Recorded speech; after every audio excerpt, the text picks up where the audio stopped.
Une capsule pour vous expliquer comment gérer la première partie du brevet. Les questions donc, pour commencer. Vous allez commencer par lire le texte en vous attachant à son sens, non pas en lisant le texte comme un automate, ce qui arrive souvent quand vous êtes stressé. Donc essayez de voir quelle est l'idée principale. Pour éviter les contresens, soyez attentifs également aux personnages qui parlent et faites bien la différence entre auteur, narrateur et personnage. L'astuce pour comprendre et éviter les contresens et donc vérifier le sens de sa lecture, c'est de lire toutes les questions. Souvent, la dernière question vous donne le sens global du texte et les unes vous aident par rapport aux autres. Donc, les lire avant vous aide à comprendre le texte dans sa globalité avant même de répondre aux questions. Il y a bien sûr une méthode à respecter. Il faut faire attention car il existe plusieurs types de questions posées. Il y a des questions sur le sens du texte pour la plupart et quelques questions sur la langue. Pour les questions sur le sens du texte, il faut répondre avec ses propres mots. Surtout, ne reprenez pas les mots de l'auteur, sinon vous ferez de la paraphrase. Ensuite, il faut justifier sa réponse avec un parce que ou un car. Puis ensuite, et seulement ensuite, citez le texte entre guillemets. Attention, citez le texte par petits bouts, non pas par phrase entière ou par paragraphe.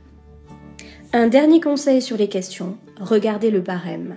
Le barème vous indique quelle question compte plus que l'autre.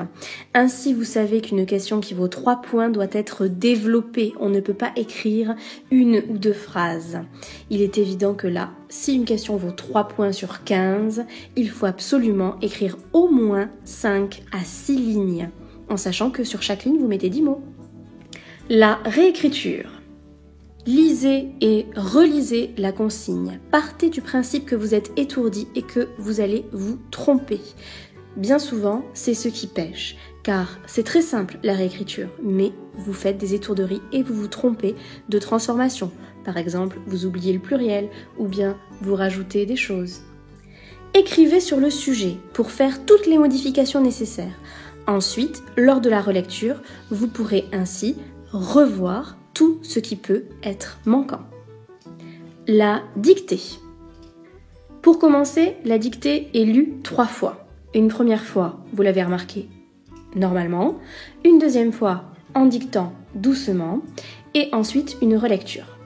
Il faut que votre écoute soit très attentive. Certains modifient les mots. Ceci est inacceptable. Tout est articulé dans la dictée. Vous ne pouvez pas vous tromper.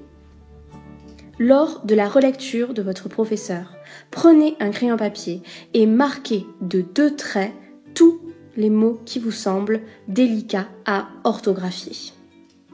Pour finir, un dernier conseil. Il faut que votre copie soit soignée, que ce soit propre. On ne peut pas arriver au brevet sans souris pour effacer ce qui est faux. On ne peut pas réécrire sur de l'effaceur fraîchement déposé parce que sinon ça fait des pâtés et c'est vilain et ça énerve le correcteur qui corrige. Donc si vous voulez vivre le brevet avec succès, suivez tous ces conseils.